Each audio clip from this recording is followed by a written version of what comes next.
Alhamdulillah Rabbil Alamin. Wassalatu wassalamu ala ashrafil anbiya'i wal mursalin Nabina Muhammadin wa ala alihi wa sahbihi wa man tabi'ahum bi ihsanin ila yaumiddin. Amma ba'd. Ikhwani akhwati jamaah semua yang dirahmati Allah Azza wa Jal, alhamdulillah tentunya kita senantiasa bersyukur kepada Allah Azza wa Jal atas nikmat-nikmatnya yang tak terhingga tentunya, sehingga dengan nikmat tersebut kita kembali dipertemukan di sini, dan tentunya ini adalah nikmat yang terbesar kita diberikan taufik untuk menghadiri dan melanjutkan kembali kajian rutin kita, dan semoga ini menjadi amalan tambahan terutama dalam bulan Ramadan ini, karena kita ketahui bersama bahwa para ulama salaf terdahulu menyebutkan bahwasanya puasa yang paling afdal adalah puasa yang paling banyak zikirnya. Nah, termasuk zikir kepada Allah Subhanahu wa taala adalah mengikuti kajian-kajian yang ada, dan juga yang lainnya daripada azkar, zikir-zikir yang lain, qiraatul Quran, dan juga zikir-zikir yang lainnya, sehingga senantiasa seorang yang masih berada dalam musim-musim kebaikan untuk memaksimalkan waktu yang ada dan juga kekuatannya, sehingga apa yang dijanjikan oleh Allah Subhanahu wa taala tentunya diraihnya secara maksimal. Dan semoga Allah Subhanahu wa taala menjadikan hamba-hambanya menjadi hamba yang mendapatkan janji-janjinya di dalam bulan suci Ramadan ini, yaitu dari maghfirahnya, rahmatnya, dan juga itqun minan nar. Taib, jamaah semua yang dirahmati Allah Azza wa Jalla, sekarang kita akan memasuki bab baru dari bahasan kitab At-Tauhid min Sahih Al-Bukhari. Sekali lagi bab baru, yaitu bab yang ke-47. Bab yang ke-47 dalam kitab At-Tauhid Sahih Al-Bukhari. Taib. Jadi bab yang ke-47 di situ seperti biasa Imam Al-Bukhari rahimahullahu taala panjang di dalam menyebutkan judul babnya. Namun dalam buku terjemah yang dibagikan itu hanya diterjemahkan firman Allah Subhanahu wa taala dalam surah Al-Imran ayat 93 saja. Itu disebut di situ babu qaulillahi ta'ala qul fa'tu bit-taurati fatluha. Bab firman Allah Subhanahu wa taala, maka bawalah Taurat itu lalu bacalah dia jika kamu orang-orang yang benar. Tapi ini tentu poinnya apa yang ingin disampaikan oleh Imam Al-Bukhari di sini adalah seperti apa yang diinginkan pada bab-bab sebelumnya. Di mana beliau menekankan bahwasanya perbuatan hamba itu semuanya dinisbatkan kepada hamba, bukan kepada Allah Subhanahu wa taala. Nah, lebih khusus lagi dalam bab ini kaitannya dengan firman Allah Subhanahu wa taala atau wahyunya di sini, yaitu Taurat. Di situ disebut qul fa'tu bit-taurat, maka bawalah Taurat itu, fatluha, lalu bacalah dia jika kamu orang-orang yang benar. Jadi kita bersama bahwasanya Taurat ini adalah salah satu di antara kutub as-samawiyah, kitab-kitab Allah Subhanahu wa taala yang diturunkan, dan tentunya ini adalah juga kalamullah. Di sini Taurat ini adalah kalamullah, sebagaimana Al-Qur'anul Karim, sebagaimana halnya Injil. Namun tentunya yang paling akhir adalah Al-Qur'anul Karim sebagai an-nasikh, yang memansukhkan ayat-ayat atau kalamullah atau wahyu-wahyu sebelumnya dari segi ajaran tentunya. Tapi dari segi keimanan, kita imani bahwasanya kitab-kitab tersebut adalah yang diturunkan oleh Allah Subhanahu wa taala dan juga termasuk kalamullah. Nah, di situ disebutkan qul fa'tu bit-taurati fatluha, lalu bacalah dia jika kamu orang-orang yang benar. Nah, tadi kita sebutkan ini kaitannya dengan masalah yang sebelum-sebelumnya, yaitu menisbatkan tilawah yang dibaca itu kepada Allah Subhanahu wa taala. Jadi tilawahnya yang dibacanya adalah kalamullah azza wajal. Adapun yang membacanya karena dia keluar daripada lafaz-lafaznya dia, suaranya dia, maka itu yang dinisbatkan kepada dirinya, yaitu makhluk tersebut. Jadi tilawahnya yaitu proses membacanya, sekali lagi itu adalah makhluk karena dinisbatkan kepada orang yang membacanya. Adapun al-matlu yang dibaca itu adalah kalamullah azza wajal. Ini yang pernah kita sebutkan panjang lebar juga pada bab-bab sebelumnya, karena ini yang ingin disampaikan oleh beliau rahimahullahu taala. Lagi-lagi pada masa beliau itu fitnah tentang Al-Qur'an itu sangat-sangat merajalela, dan beliau pun salah satu di antara yang terfitnah dengannya. Maksudnya yang difitnah oleh orang-orang tersebut yang tentu yang tidak faham akidah beliau rahimahullahu taala. Jadi sekali lagi ini yang beliau tekankan, bahwasanya at-tilawah bacaannya itu lain dengan yang dibaca. Jadi mana satu yang kalamullah azza wajal yang dibaca tentunya, yaitu kalamullah Al-Qur'annya. Tapi yang membacanya, yang dibacanya ya tentu itu adalah makhluk karena keluar daripada suara-suaranya, lafaz-lafaznya. Dan ini tentu tidak bertentangan dengan ucapan Imam Ahmad rahimahullahu taala yang pernah kita sebutkan, bahwa beliau menyebutkan man qala lafzi bil Qur'an makhluk fahuwa jahmi. Barang siapa yang menyebutkan lafazku dengan Al-Qur'an, bacaanku dengan Al-Qur'an itu adalah makhluk, maka dia termasuk Jahmiyah, kata Imam Ahmad.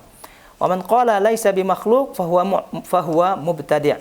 Barang siapa yang mengatakan tidak makhluk, maka dia juga mubtadi', yaitu ahli bid'ah.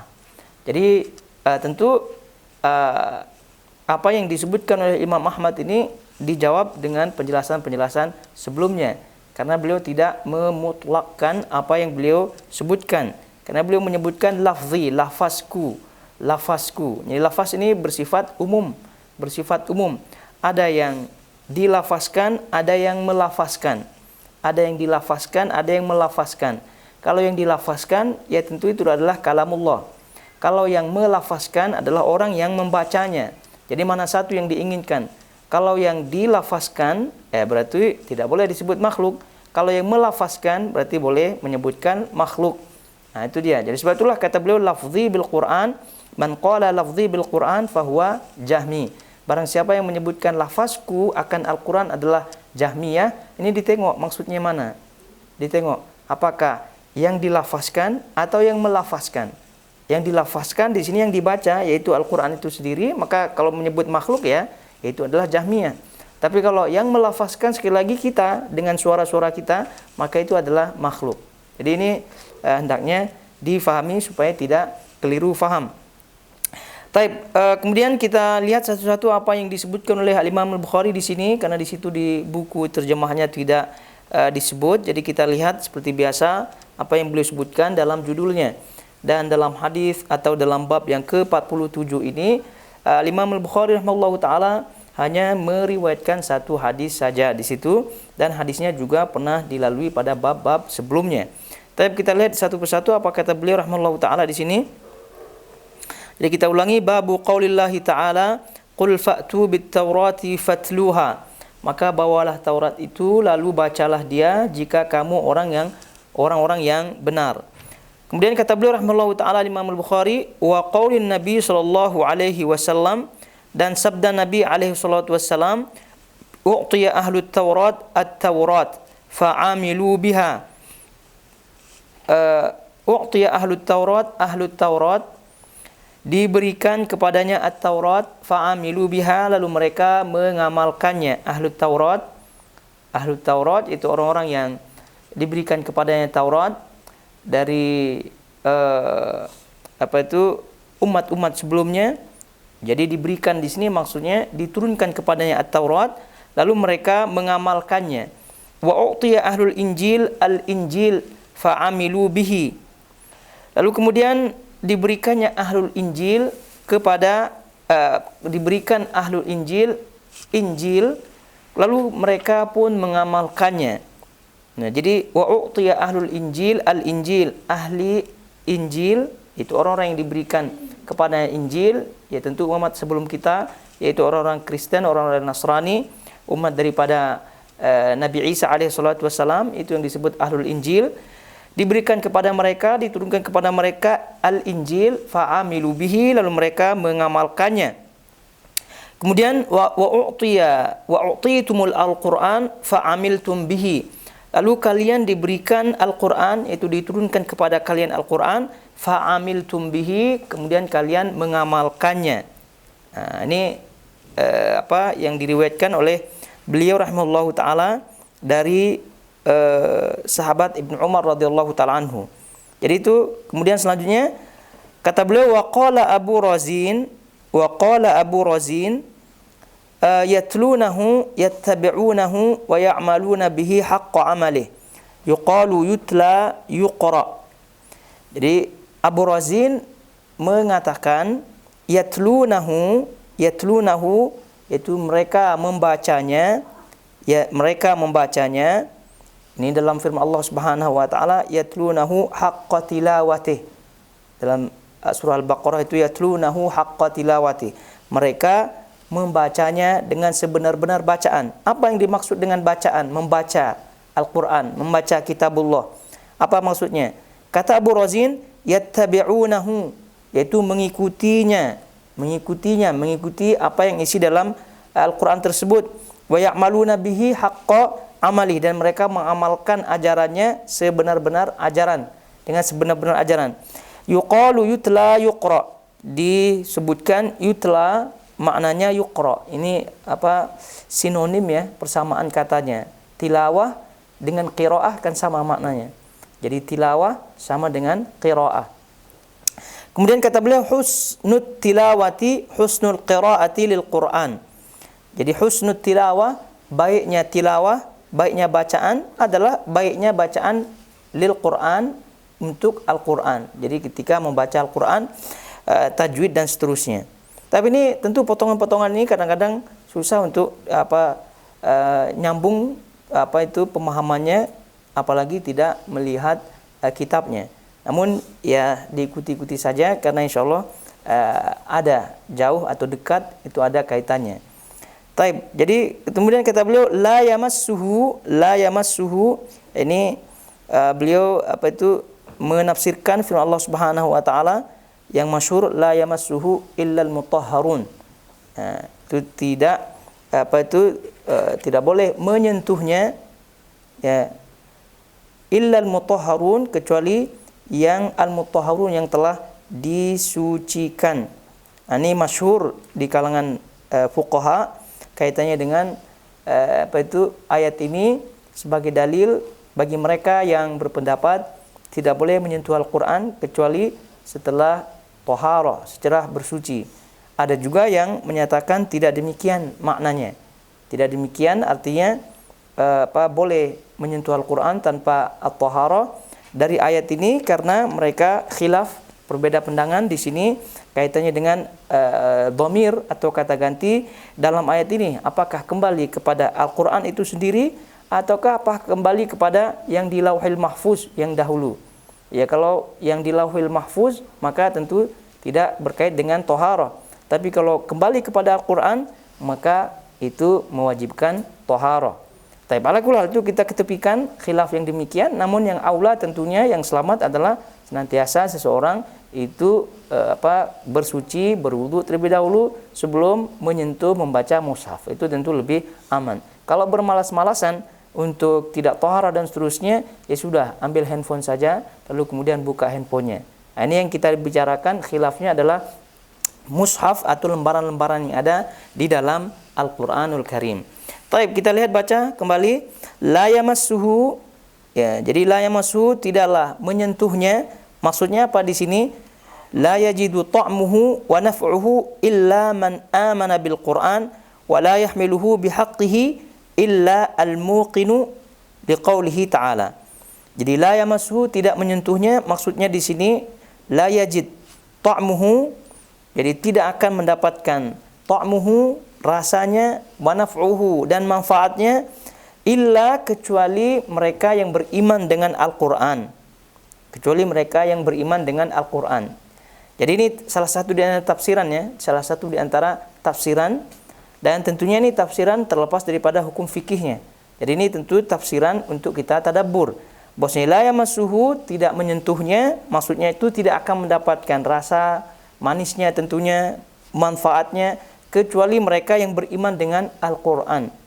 Dan ini terbukti kalau tidak beriman, walaupun berjuz kita baca, tetap saja tidak mendapatkan rasanya, tidak mendapatkan faedah daripada Al-Quran tersebut. Di ruqyah-ruqyah pun tak sembuh-sembuh. Kenapa? Karena tidak mengimani Al-Quran tersebut. Jadi ini salah satu di antara tafsiran juga bermanfaat. Supaya apa? Seorang itu apabila ingin mendapatkan manfaat daripada Al-Quran, ya tentunya harus betul-betul beriman dengannya. Beriman dengannya dengan segala konsekuensinya. Yaitu beramal dan seterusnya.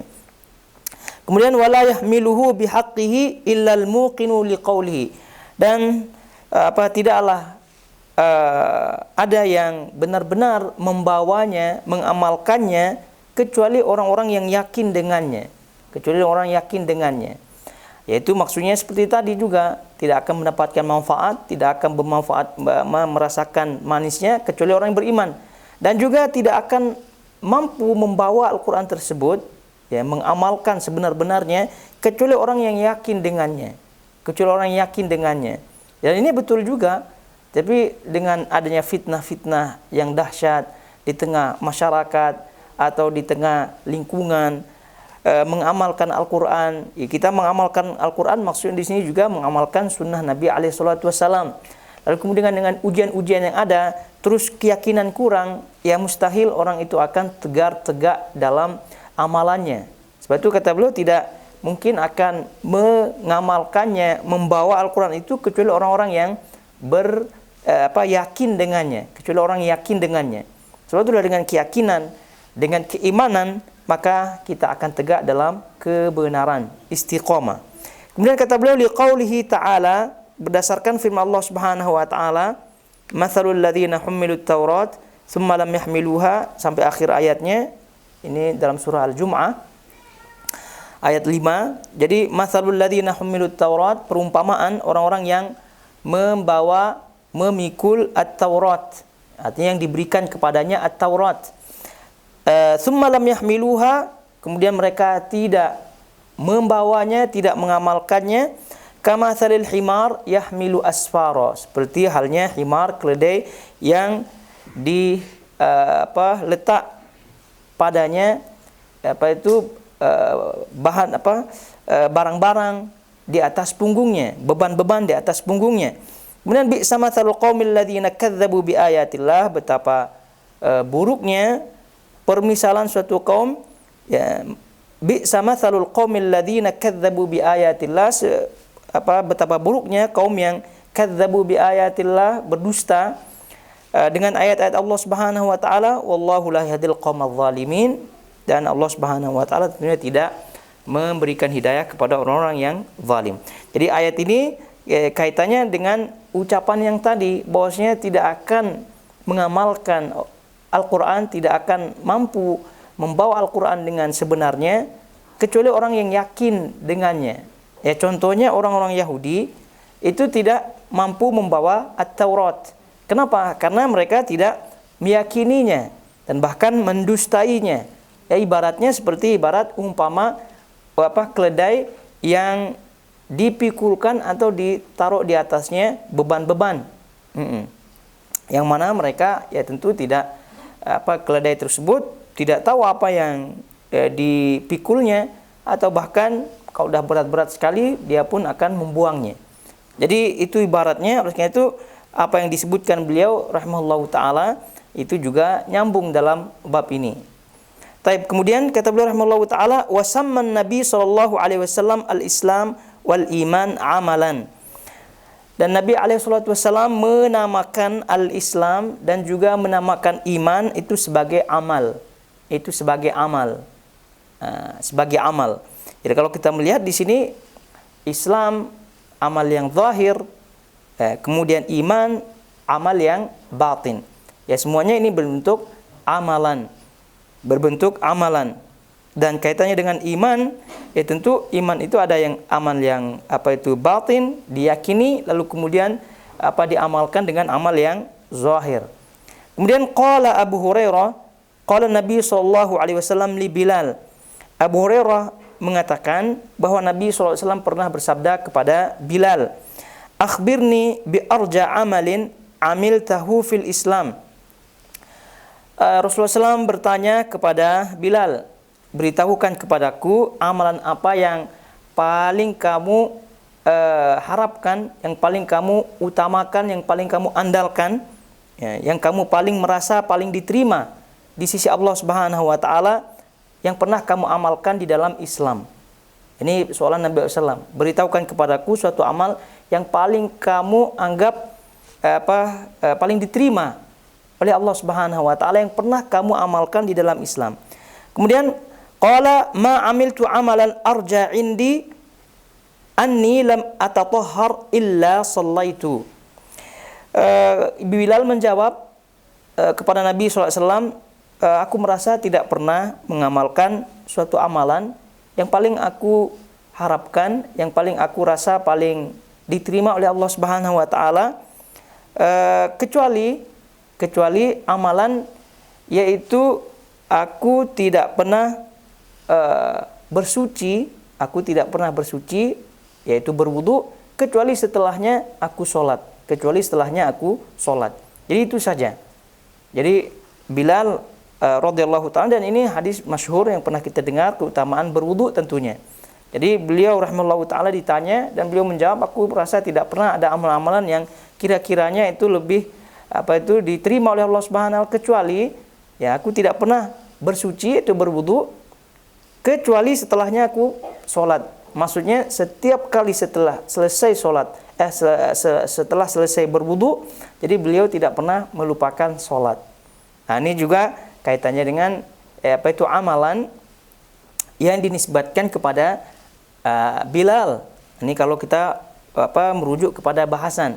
Dan juga kaitannya dengan amalan-amalan yang lain, yaitu sholat sunnah wudu. Kemudian wa su'ila ayul amal afdal. Kemudian Nabi SAW ditanya, ayul a'mal afdal, amal apa yang paling utama, yang paling afdal? Qala imanun billah wa rasulihi, yaitu amalan berupa iman kepada Allah dan Rasulnya, summal jihad, kemudian jihad, summa hajjun mabrur, lalu kemudian haji yang mabrur. Tapi ini topik atau judul dalam bab ini, judul bab yang ke-47 yang disebutkan oleh Al-Imam Al-Bukhari rahimahullahu ta'ala. Jadi poinnya adalah dari potongan-potongan yang tadi, itu yang pertama bahwa ingin beliau sampaikan tilawah, ya, yang dibaca itu adalah Al-Quran, kemudian yang membacanya dinisbatkan kepada dirinya. Kemudian selanjutnya, tilawah yang dimaksud di sini adalah tilawah mencakup tilawatul lafzi, dan juga tilawatu al-amal. Jadi tilawah yang dimaksud di sini mencakup tilawatul lafzi, tilawah dengan lafaznya, yaitu dengan tajwidnya, dan juga pernah kita sebutkan itu kaitannya dengan tajwid, itu sangat-sangat dituntut ketika membacanya. Itulah yang disebut dengan husnu al-qiraah, husnu tilawah yang tadi disebutkan. Lalu kemudian yang paling penting juga adalah tilawatu al-amal. Tilawah dari segi al-amal. Karena tilawah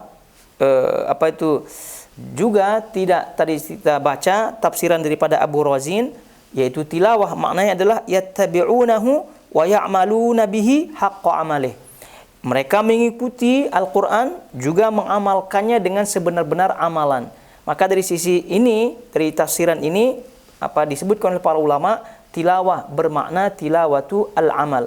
Atau dengan kata lain, tilawatu al-ittiba'. Jadi tilawah itu ada dua, tilawah lafziyah, tilawah secara lafaz, membacanya. Kemudian selanjutnya adalah tilawatu al-amal atau tilawatu al-ittiba'. Jadi apabila kita ingin mendapatkan keutamaan daripada Al-Quran, maka dua tilawah ini harus digabungkan. Kalau hanya tilawah lafziyah saja, maka itu yang dikhawatirkan seperti orang-orang yang tersesat, misal khawarij lah, atau dan seterusnya daripada orang-orang yang tidak mengamalkan Al-Quran, yang hanya fokus pada tilawahnya saja, fokus kepada belajar tajwidnya saja. Ini juga kekeliruan, ya, dan itu yang disebut oleh Ibnul Jauzi rahimahullahu taala atau Imam Abu Daud Al-Zahiri atau Imam Ibnu Hazm ya rahimahullahu taala. Ibnu Hazm rahimahullahu taala menyebutkan salah satu di antara talbis iblis adalah terlalu fokus dan memberikan banyak waktu begitu kepada mempelajari tilawah ini secara lafziyah.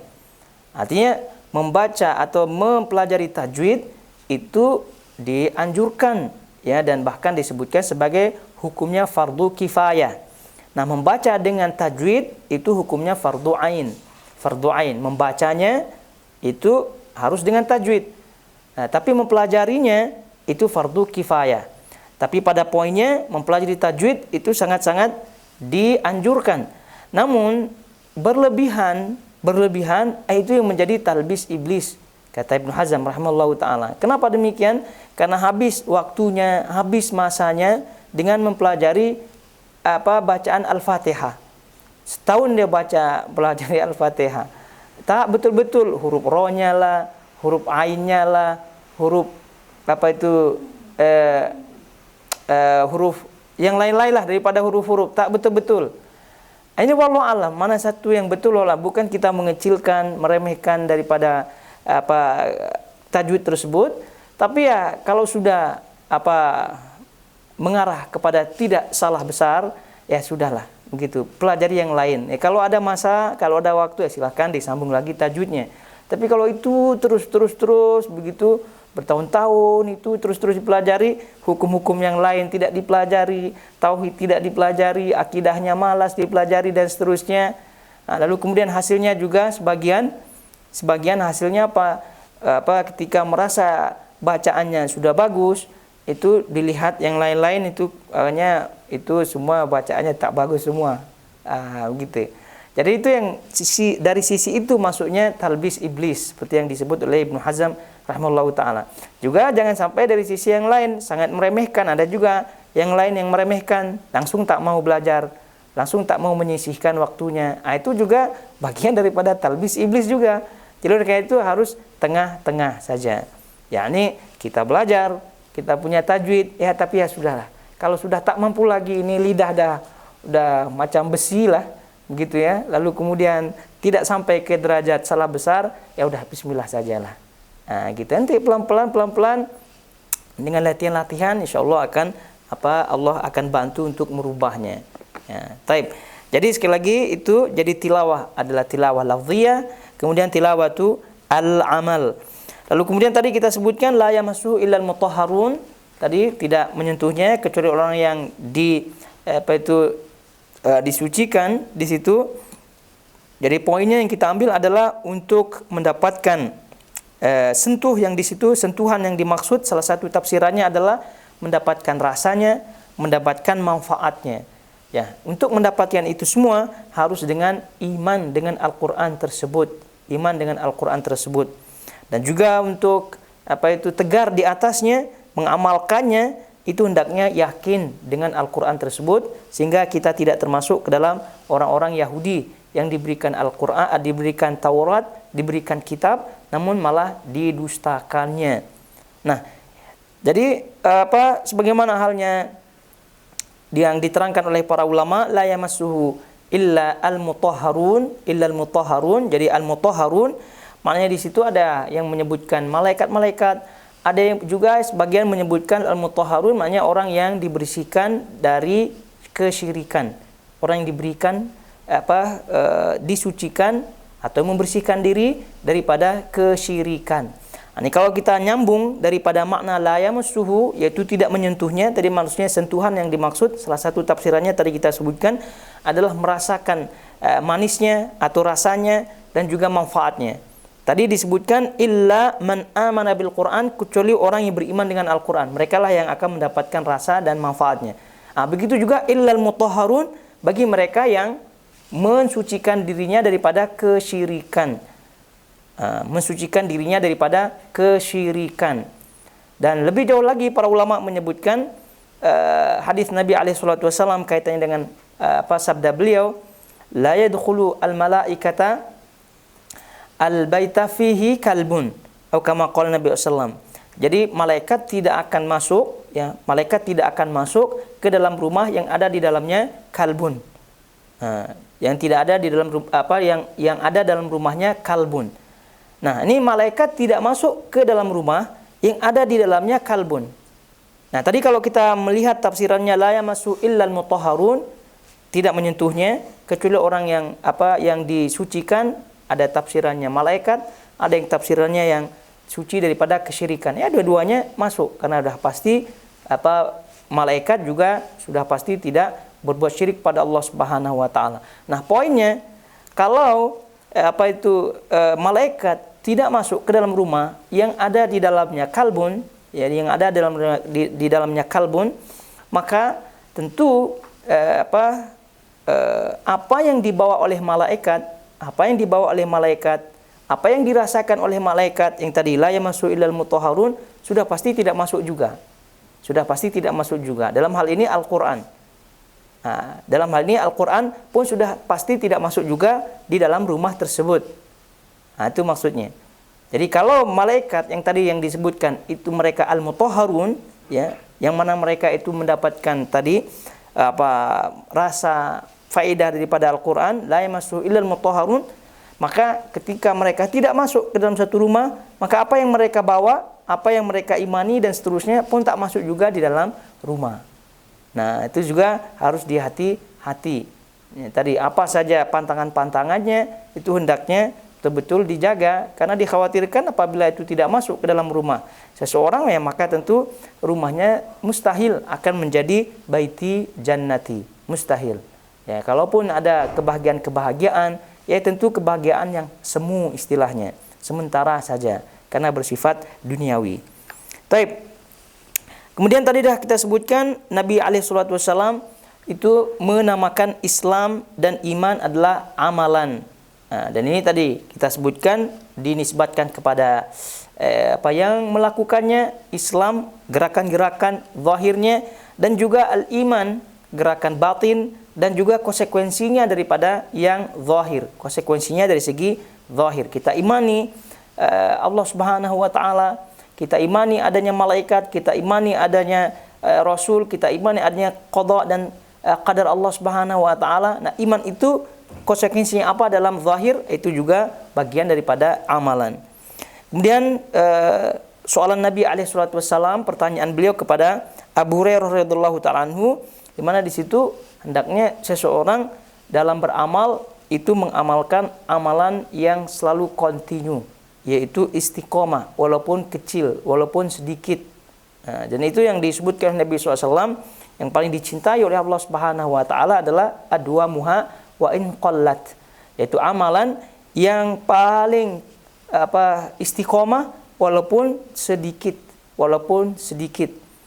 Nah, ya tentu walaupun sedikit, ya harus berdasarkan sunnah Nabi SAW tentunya. Jadi sebetulnya dari poinnya ini, ya salah satu yang diantara sedikit adalah ini, sholat wudu, atau mungkin diantara kita apalah amal-amalan yang walaupun kecil-kecil, tapi kita kontinu setiap hari tidak pernah melupakannya, yang sedikit-sedikit. Ya diharapkan itu yang diterima oleh Allah Subhanahu wa taala. Tapi kemudian juga kata beliau ketika menyebutkan amalan yang paling afdal adalah disebut iman kepada Allah, iman kepada Rasul, kemudian jihad fi sabilillah, lalu kemudian haji al-mabrur. Kemudian haji al-mabrur ini juga menunjukkan bahwasanya ada di antara amalan-amalan yang levelnya tidak sama dengan amalan-amalan yang lain, menunjukkan satu amalan dengan amalan yang lain itu ada perbedaan di antara amalan-amalan tersebut. Jadi kalau kita melihat di sini, iman kepada Allah dan iman kepada Rasul ini adalah amalan yang paling tinggi nilainya. Ya tentu mendapatkan nilai full dalam iman kepada Allah dan Rasulnya, ya tentu harus dengan mempelajarinya. Kalau tidak, ya salah tentunya jalan dalam beriman kepada Allah dan Rasulnya, tentu tidak akan sampai kepada pahala tersebut. Lalu kemudian jihad, ini memerlukan bendera jihad daripada pemimpin. Kemudian haji mabrur, yaitu haji, ya tentu mereka-mereka yang mengamalkan haji hendaknya mengetahui amalan-amalan haji atau syariat haji atau juga hukum-hukum terkait haji untuk mendapatkan haji yang mabrur. Taib. Jadi itu dia yulkhaitul akhwat semuanya kaitannya dengan judul daripada bab yang disebutkan oleh beliau rahimahullahu taala, dan sekarang kita akan masuki hadisnya. Dan diperhatikan di situ. Kita baca.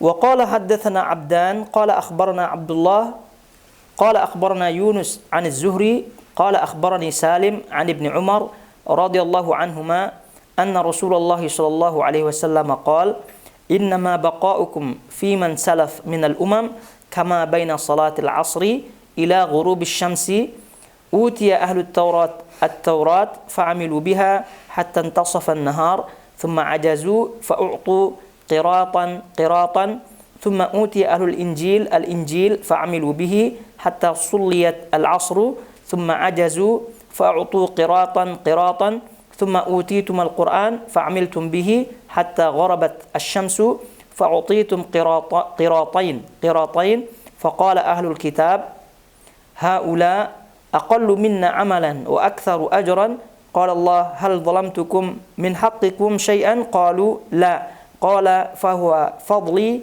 أوتيه من أشاء. Taib, diperhatikan hadis ini daripada Ibnu Umar radhiyallahu ta'ala anhuma.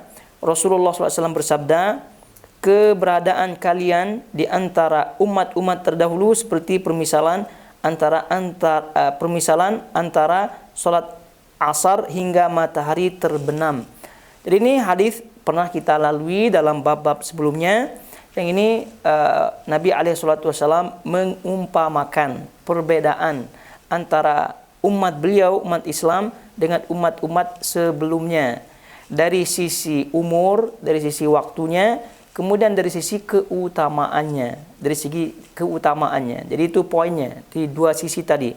Jadi dari sisi waktunya bahwa umat Islam ini kalau dibandingkan dengan umat-umat sebelumnya, maka umat Islam waktunya sangat singkat sekali. Namun dalam masa waktu yang singkat tersebut, keutamaannya melampaui keutamaan umat-umat sebelumnya. Maka perumpamaan yang diberikan oleh Nabi SAW ini sangat-sangat mudah difahami, yaitu antara waktu-waktu sholat yang ada. Jadi kalau kita lihat di sini, kata beliau, keberadaan kalian di antara umat-umat terdahulu seperti permisalan antara sholat asar hingga terbenam matahari. Jadi kalau kita melihat di antara yang paling singkat waktu-waktu sholat, ya ini waktu antara asar dengan maghrib. Kemudian kata beliau, pemeluk Taurat diberi Taurat, itu ahli Taurat, yaitu pemeluk Taurat, diberikan Taurat dan mereka mengamalkannya hingga pertengahan siang. Kemudian mereka tidak bisa lagi mengamalkannya sehingga diberi satu qirat. Nah, ini untuk ahli Taurat, pemeluk Taurat. Jadi mereka diberi Taurat dan mereka mengamalkannya hingga pertengahan siang. Maknanya ibaratnya mereka dari pagi sampai menjelang asar. Itu kan udah panjang sekali. Berbeda dengan kita, ibaratnya tadi umpamanya asar ke maghrib kan sedikit. Tapi kalau mereka dari pagi sampai mau menjelang asar. Tapi rupa-rupanya mereka mengamalkannya hingga pertengahan siang saja. Kemudian mereka tidak bisa lagi mengamalkannya sehingga diberi satu qirat. Kemudian pemeluk Injil diberi Injil dan mereka mengamalkannya hingga sholat asar didirikan.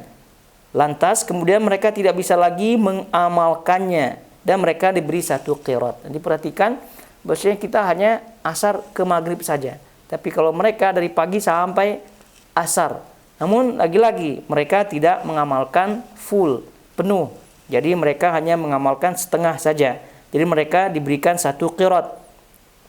Kemudian kalian diberikan Al-Quran dan kalian mengamalkannya hingga matahari terbenam. Itu dari asar sampai matahari terbenam. Lalu kemudian kalian diberi 2 qirat. Orang-orang ahli kitab pun protes. Mereka kaum muslimin lebih sedikit bekerja daripada kami, namun mengapa mereka lebih banyak pahalanya? Allah menjawab, namun apakah berarti aku menzalimi hak kalian? Mereka menjawab, tidak. Allah kemudian berfirman, itulah keutamaanku yang aku berikan kepada siapa yang aku kehendaki. Ini wadah daripada hadis ini, perumpamaan Nabi SAW untuk kita fahami bahwa memang umat beliau SAW diberikan waktu yang singkat, dan buktinya umat beliau SAW dibandingkan umat-umat sebelumnya itu kan jauh ya panjang mereka daripada kita. Nabi SAW menyebutkan a'maru ummati ma baina sittin wa sab'in. Umur umatku ini kisaran antara 60 sampai 70. Wa qalilun man yujawizu dzalik. Sangat sedikit di antara mereka yang lebih daripada itu, kata Nabi SAW. Dan beliau sendiri meninggal 63 tahun. Lalu kemudian sahabat-sahabat beliau keumumannya ya segitu juga. Ada yang lebih tapi ya sedikit.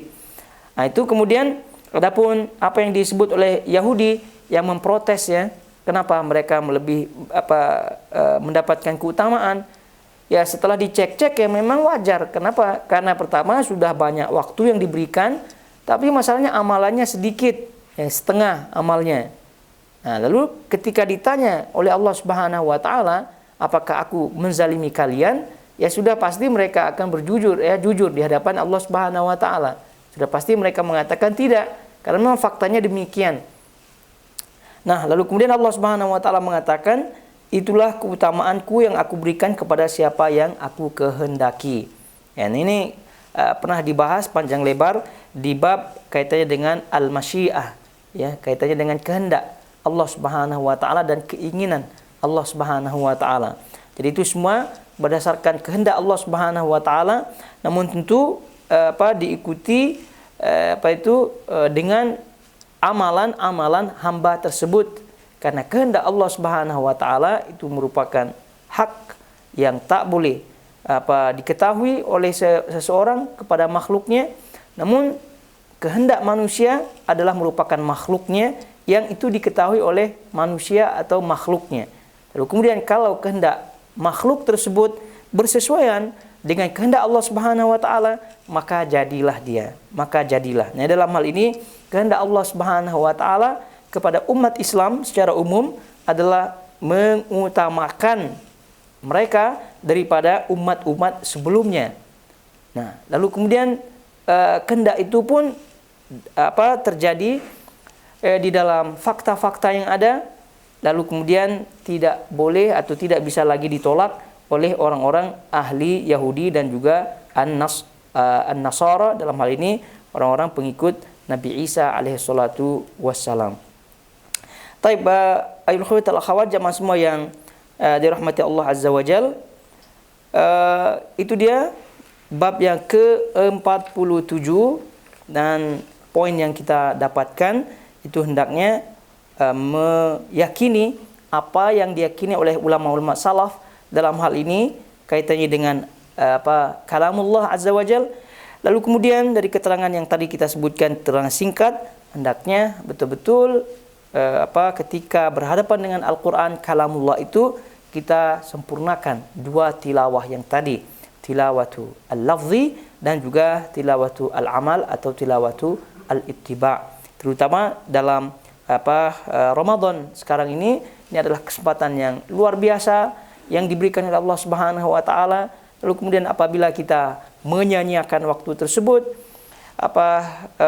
kita tidak memaksimalkan, tidak menggunakannya, ya tentu betapa ruginya kita, betapa ruginya. Karena terutama kita sekarang berada di negeri yang Masya Allah luar biasa gitu ya, kotor, yang menyesuaikan waktu-waktu kerja kita dengan Ramadan. Jadi kesempatan ini sangat-sangat jarang ditemukan di tempat lain, sehingga betul-betul ini adalah nikmat Allah Subhanahu wa taala yang luar biasa. Jadi poinnya adalah seluruh amalan yang kita mampu kerjakan jangan pernah ditunda-tunda, karena sekali lagi itu adalah bagian daripada cara kita mendapatkan keutamaan yang maksimal di dalam bulan Ramadan ini. Taib, selesai kita daripada bab yang ke-47, sekarang kita melihat bab yang ke-48. Jadi bab yang ke-48 itu tidak jauh-jauh daripada bab sebelumnya. Jadi kita baca saja di situ. Qala al-Bukhari rahimahullahu taala, Imam al-Bukhari rahimahullahu taala menyebutkan di sini bab yang ke-48, babun wa samman Nabi sallallahu alaihi wasallam as-salata amalan wa qala la salata liman yaqra bi Fatihati al-kitab. Taib, bab, kata beliau bab dan Nabi alaihi salatu wasallam. Jadi bab wasamman Nabi. Nah, di situ bab Nabi alaihi salatu wasallam menamakan salat sebagai sebuah amalan. Bab Nabi alaihi salatu wasallam menamakan salat sebagai sebuah amalan. Wa qala, lalu kemudian Nabi alaihi salatu wasallam wa qala, Nabi SAW bersabda, la salata liman lam yaqra bi Fatihatil kitab. Tidak ada salat bagi orang yang tidak membaca surah Al-Fatihah. Nah, ini lengkapnya daripada bab yang ke-48 ini. Jadi ditambah tadi sedikit, bab tidak la salata, tidak ada salat. Ada yang menyebutkan tidak sah salatnya, liman lam yaqra bi Fatihatil kitab, yang tidak membaca Fatihatul kitab, pembuka kitab, yaitu surah Al-Fatihah. Taib. Begitu juga maksud daripada beliau rahimahullahu taala ini juga menegaskan bahwasanya amalan itu dinisbatkan kepada orangnya, dalam hal ini salat. Jadi salat itu dinisbatkan kepada orangnya. Taib. Namun kita lihat apa yang beliau sebutkan di sini kaitannya dengan salat itu sendiri, dan pernah kita bahas tentunya, as-salatu fil lughah, jadi salat di dalam bahasa maknanya adalah ad-du'a bil khair, berdoa untuk kebaikan, berdoa untuk kebaikan. Nah, itu makna salat daripada segi bahasa, berdoa untuk kebaikan. Suatulah kalau orang Kristen Arab, kemudian orang Yahudi Arab dan seterusnya, gerakan-gerakan mereka itu disebut sholat juga, ya, karena mereka sedang berdoa kononnya di situ. Namun sholat yang kita maksudkan adalah sholat dari segi istilah tentunya, yaitu amalan-amalan atau suatu amalan yang dibuka, dimulai dengan takbir, lalu kemudian ditutup dengan salam. Nah, itu sholat menurut kita dari segi menurut istilah. Itu amalan yuftatah bit takbir wa yukhtatam bi at-taslim. Jadi al-af'al, ya, amalan-amalan, gerakan-gerakan tuftatah yang dibuka, yang dimulai dengan takbir, takbiratul ihram, dan diakhiri dengan salam. Itu tentu yang dimaksud di sini.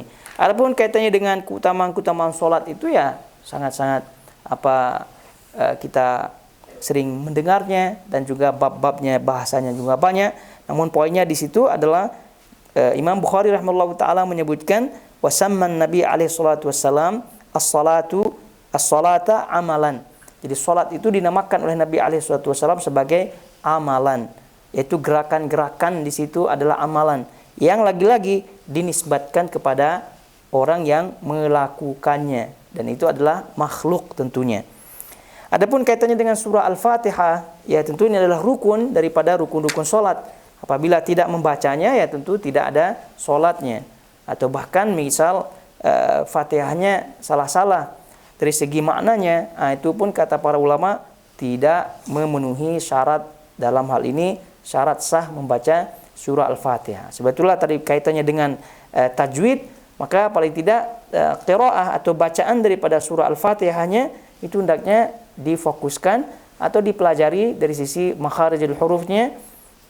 Artinya jangan sampai salah dari segi salah besar yang merubah maknanya. Baik, itu dia judulnya. Sekarang kita baca apa yang disebutkan oleh beliau rahimahullahu taala. Wa qala haddatsani Sulaiman qala haddatsana Syu'bah 'anil Walid wa haddatsani Abbad ibn Yaqub al-Asadi qala akhbarana Abbad ibn al-Awwam 'an Syaibani 'anil Walid ibn al-Aizar 'an Abi Amr wa Syaibani 'an Ibn Mas'ud radhiyallahu anhu anna rajulan sa'ala an-nabiy alaihi salatu wassalam ayyul a'mal afdal qala as-salatu liwaqtiha wa birrul walidain thumma al-jihad fi sabilillah. Taib ini hadis daripada Ibnu Mas'ud radhiyallahu taala anhu bahwa seorang laki-laki pernah bertanya kepada Nabi alaihi salatu wassalam, pertanyaannya, amalan apa yang paling utama? Kata beliau, Nabi SAW menjawab, salat tepat pada waktunya, kemudian berbakti kepada orang tua, kemudian jihad fi sabilillah. Tapi tentu kalau kita melihat banyak atau dalam berbagai hadisnya Nabi SAW itu, kalau kita melihat jawabannya berlain-lain, berbeda-beda jawabannya. Ketika ditanya amalan utama yang amalan apa yang paling utama, beliau menjawab ini dan itu, terkesan berbeda-beda. Jadi kata para ulama, ini tidak masalah. Jadi semuanya itu menunjukkan keutamaannya, menunjukkan keutamaan amalan tersebut. Lalu kemudian perbedaan jawaban Nabi SAW itu dilihat tergantung kepada yang bertanya. Bergantung kepada yang bertanya. Jadi kalau yang bertanya itu masih ada orang tuanya, ini disebut orang tuanya. Lalu kemudian yang bertanya, Nabi SAW mengetahui ini orang agak malas-malas sholatnya, disebutkan sholat dan seterusnya. Artinya sesuai dengan yang bertanya. Tapi pada kesimpulannya, amalan-amalan yang disebutkan sebagai amalan yang utama itu merupakan adalah amalan yang utama dan hendaknya kita betul-betul memperhatikannya. Ya, tadi sebelumnya amalan yang utama disebutkan oleh Nabi SAW, al-imanu billah wa rasulih, iman kepada Allah dan Rasulnya. Ini juga yang paling utama. Kenapa? Kaitannya dengan iman, tauhid, akidah dan seterusnya. Lalu kemudian berkaitan dengan yang zahir adalah ini, salat tepat pada waktunya. Salat tepat pada waktunya. Kenapa terlalu banyak kaum muslimin yang masih meremehkan salat ini? Nah, oleh karena itu, bagi mereka yang senantiasa istiqomah untuk salat di masjid dan seterusnya, maka insya Allah ini akan terjaga. Di samping mendapatkan nilai pahala langkah ke masjid, mendapatkan pahala jamaah, juga mendapatkan sholat pada waktunya, tepat pada waktunya. Tapi kalau udah satu diremehkan, satu tidak diamalkan, ya kemudian yang lain-lain susah untuk mendapatkannya. Ke masjid malas, sudah, itu ciri-ciri dia akan sholat bukan tepat pada waktunya. Ya tentu juga sholat jamaah, langkah ke masjid, ya banyak hal-hal yang tidak didapatkannya apabila meremehkan salah satu di antara amalan-amalan yang terkait dengannya. Jadi lagi-lagi kita ingatkan kesempatan di bulan Ramadan adalah kesempatan untuk menyemangatkan diri. Jadi apabila di bulan Ramadan ini kita tidak mampu menyemangatkan diri, nih apalagi di luar bulan Ramadan, ya tentu sangat-sangat tipis harapannya untuk menyemangatkan diri. Jadi karena itu jamaah semua yang dirahmati Allah Azza wa Jalla, buktikan diri kita di bulan Ramadan ini. Jadi itu sebagai ukuran kita. Jadi kalau di bulan Ramadan malas untuk mengamalkan amalan, apa saja amalan, ya itu menunjukkan di luar Ramadan kita pun berat. Kalau dah demikian, maka jangan salahkan siapa-siapa lagi. Kalau dah demikian adanya, jangan salahkan takdir apalagi, jangan salahkan Allah apalagi. Rupa-rupanya dia sendiri yang tidak mau memperbaiki diri. Kemudian berbakti kepada orang tua, dan birrul walidain. Ini tentu tidak diragukan lagi keutamaannya, karena birrul walidain adalah hak makhluk, yang mana haknya itu setelah Allah Subhanahu wa taala. Wa qadara rabbuka alla ta'budu illa iyyah wa bil walidaini ihsana. Setelah Allah Subhanahu wa taala memerintahkan untuk bertauhid kepada Allah Subhanahu wa taala, yaitu hak Allah Subhanahu wa taala, lalu kemudian datang hak berikutnya, yaitu hak makhluk, dalam hal ini orang tua. Maknanya posisi kedua setelah hak Allah Subhanahu wa taala menunjukkan betapa utamanya berbakti kepada orang tua. Dan kebalikannya, betapa dahsyatnya dosanya orang-orang yang tidak berbakti kepada kedua orang tuanya atau bahkan uququl walidain, yaitu durhaka kepada mereka. Lalu kemudian jihad fi sabilillah, dan ini pernah kita sebutkan kaitannya dengan pemimpin dan juga syarat-syarat yang lainnya. Karena jihad fi sabilillah ini adalah ibadah-ibadah yang lain, seperti ibadah-ibadah yang lain harus memenuhi syarat-syaratnya sehingga sah untuk dilakukan. Sebagaimana halnya sholat, sebagaimana halnya ibadah-ibadah yang lain. Apalagi ini jihad. Sebagaimana kata Nabi SAW, as-salatu imaduddin. Kemudian selanjutnya wa dzurwatu samanihi al-jihad fi sabilillah, dan puncak daripada Islam itu adalah jihad.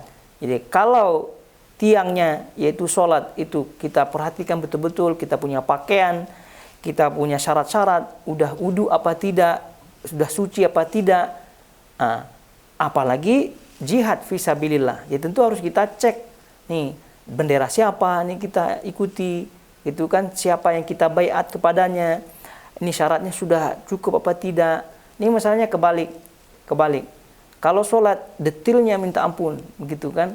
Ya ini batal sholatnya, ragu-ragu, wudhu lagi dan seterusnya. Ini untuk sholat. Tapi kalau jihad dia tidak perhatikan mana-mana kumpulan, yang penting semangat, dah terus masuk jihad fisabilillah. Bom sana, bom sini, dah tak masalah. Yang penting jihad fisabilillah. Ini keliru. Jadi jihad dengan sholat itu sama-sama ibadah yang sama-sama memerlukan ada rukunnya, ada syaratnya dan seterusnya. Jadi sebagaimana halnya seorang itu detail dalam melihat sholatnya, maka begitu juga dalam melihat jihadnya. Apalagi tadi kita sebutkan puncaknya adalah jihad fisabilillah. Kekeliruan banyak di antara kawan-kawan kita dalam bab jihad ini hanya mengandalkan bermodalkan semangat saja. Jadi kalau dah dilihat musuhnya, itu Israel katanya, sudah semangat, dah tak peduli lagi apa di bawah bendera siapa dan seterusnya, daripada syarat-syaratnya tak peduli lagi. Dan bahkan tadi banyak di antara mereka yang mengebom orang-orang kafir, orang non muslim di tempat negeri Islam dan seterusnya, atau negeri mana-mana, membunuh dan seterusnya gara-gara hanya mengandalkan semangat di bawah alasan jihad fi sabilillah. Dan ini semua keliru. Jadi semua ibadah yang ada adalah amalan yang memerlukan syarat-syarat dan juga ketentuan-ketentuan yang ada. Jadi karena itu, ikhwatul akhwat, jamaah semua yang dirahmati Allah Azza wa Jalla, semuanya itu kita akan pertanggungjawabkan di sisi Allah Subhanahu wa taala. Lalu sekarang kita mau apa tidak untuk membenahi dan memperbaiki diri, menambah kita punya modal, atau menambah kita punya amalan sebagai harapannya untuk kita menghadap Allah Subhanahu wa taala. Taib, semoga Allah Subhanahu wa taala memberikan kita taufiknya untuk beramal dengan amalan yang diridhoinya, kita, keluarga kita dan seluruh kaum muslimin, dan juga tetap kita berdoa semoga Allah Subhanahu wa taala memberikan kita taufiknya untuk maksimal di dalam beramal di bulan suci Ramadan ini. Taib, sekiranya sampai di sini, barakallahu fikum wa sallallahu ala nabiyina Muhammad wa ala alihi wa sahbihi wasallam. Wassalamualaikum warahmatullahi wabarakatuh.